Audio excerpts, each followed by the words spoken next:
Welcome to Call the Huddle podcast, your MVP of fantasy football podcasts. My name is Uchenna.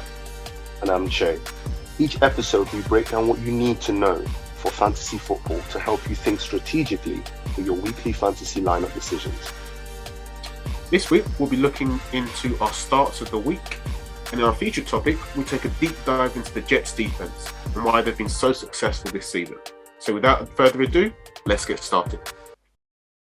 So now we go into our segment, the 2-minute drill, where we look at each skill position for your fantasy lineup and give our debate for each position that we pick. Each of us have 2 minutes to make you decide which position you should pick, which player, you should pick for your starting lineup. Without further ado, let's start with the quarterbacks. Let's get it. So, I ran my numbers, and my numbers pointed to the usual Josh Allen, Patrick Mahomes. However, I then had a short list of 4, which included the top 2, which I just mentioned right now. Now, I know all of you guys, you're smart guys. You're obviously going to start these guys. But I'm talking about you guys in the deep leagues that actually have more options or less options, than a lot of typical guys have in, a 10-man league. So you might be stretched thin. Your quarterback, like myself, having Joe Burrow, might end up actually being on a bye week. So I've gone with Daniel Jones. Why? When I run my numbers, Daniel Jones, Tom Brady, the same exact numbers as far as what potentially they can deliver this week. I looked at the advanced analytics, and you look at the teams that they're facing, and the defense of Seattle, their DVOA, are doing too well. Whereas with Daniel Jones, I said he is the guy for the week. He's coming out of a bye, playing against the 30th ranked defense in the Houston Texans. Lovie Smith tries to pride himself in stopping a run. However, they've not been great at stopping a run. But knowing that Saquon Barkley is the Giants' number 1 alpha weapon, the Lovie Smith is going to do all he can to try and stop that run. And so even if he does, Daniel Jones gets to eat.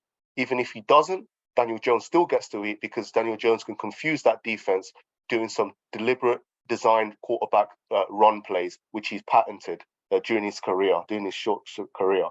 His bread and butter, though, Lovie Smith, is stopping a run. So either way, even if Daniel Jones doesn't rush the ball, he has to pass the ball. So either way, he's forced to pass. He's not turning the ball over, and he will run when he needs to. He's a touchdown vulture. So look for him to take some of the Saquon Barkley's touchdowns in the end zone. So I go with Daniel Jones as my guy, my quarterback of the week, and that's my 2-minute drill. That's my time. Okay, so this week, for my start of the week at quarterback, I've gone for Justin Fields of the Chicago Bears.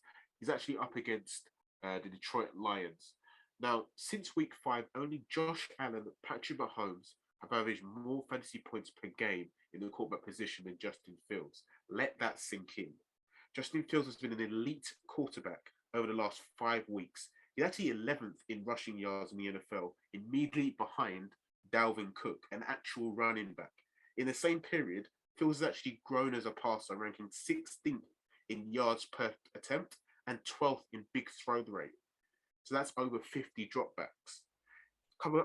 Couple that with the fact he's coming up against the Detroit Lions side, who are 25th against quarterbacks this season. You can throw on them, you can run on them, and guess what? This guy's a dual threat. This, for me, is an absolute smash play matchup of the highest order. So much so that this week's matchup with the Lions is estimated to be the highest EPA per dropback for each game. So it's going to be a fast, physical game whereby a lot of plays are going to be run and a lot of points are going to be scored.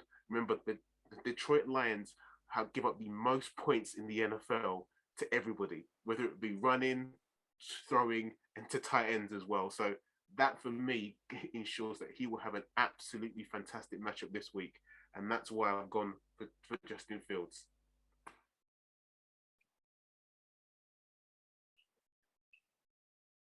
Do you know what, Uchenna? I'm not that mad at that. I'm not mad at Justin Fields. I really am not, because the Detroit Lions have been one of the worst defenses, if not the worst defense, as you mentioned, or bottom of the league tables, as much as for the major part of this season. However, they are at the moment against the pass, they're 20th ranked. okay, in a 32-man league. They're also 20th against the run.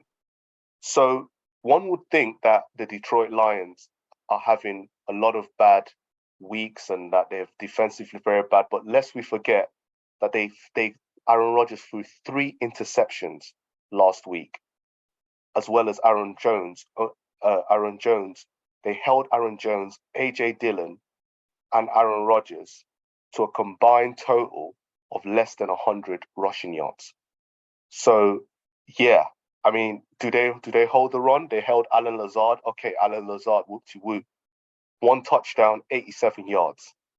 Josiah DeGora, 41 yards, right? So I think that the Detroit Lions are on the up and up as far as defense, and I think they're a sneaky good defense, or a sneaky bend but don't break defense. Well, they've broken a lot, but in the sense that they're better than they look.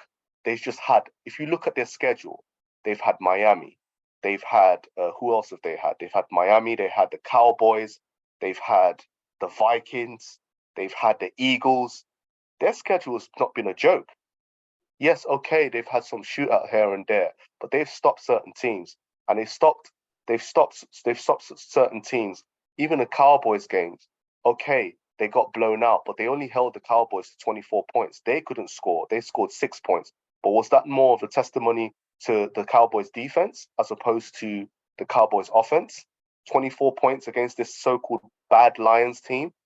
I think that when you look at the Seattle game, when you look at potentially the Dolphins game, and probably the Commanders game, 3 games out of 9 games, they've had big scoring games, which I think have skewed their numbers. In between all of that, they haven't been that bad. They're probably about league average or just slightly below average. But that's just me.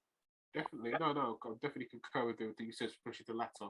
I don't think Detroit, the matchups they've had so far haven't been great for them, and that's probably kind of made them look worse than they are. However, they've still been bad. I mean, they still give up the 3rd most points per game to quarterbacks. So whether it be the run, whether it be the pass, you can still get to them. And you made mention there of them being quite good in the passing game. That's fine. They might not be as bad as they are in the run game, but again, we have a quarterback here who is a running quarterback who can absolutely gash teams at the best of times. And we saw that last week against Miami with that fantastic run late in the 3rd quarter. So I just think this week he's going to absolutely finish off a defense which is more than accustomed to kind of giving up points to running backs. And they got one of the best running quarterbacks in the league. So it's definitely a smash play. With regards to Daniel Jones, I couldn't agree with you more in terms of the run game. He's as someone who has Saquon Barkley, he is someone that vultures touchdowns at the goal line, and he's very frustrating. However, I just think this week the Texans aren't too bad in the passing game. They're actually more of a run funnel rather than the pass funnel. They're actually 10th against wide receivers. And obviously with the Giants wide receiver core, it's not particularly great. I believe Galladay is likely to come back this week. And obviously you've got Wando Robinson as well. I don't think the Giants are going to pass the ball too much. And that's where I think it's going to be more of the run game for Saquon, etc.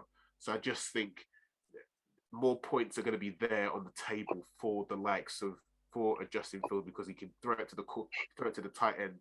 Oh, guess what? The Lions are 29th against tight ends. You can throw it to wide receivers. Guess what? They're 26th against wide receivers. It's just there for him to kind of get some points this week. And I just think he got 45 last week against Miami. It could get ugly this week as well. And I just think it's there for anyone to kind of pick it up. So it is for you to decide, guys. Who do you want to pick? Let us know in the comment section, whether it be on Twitter, whether it be on Instagram, whether it be on YouTube. Let us know, and then we can kind of move forward.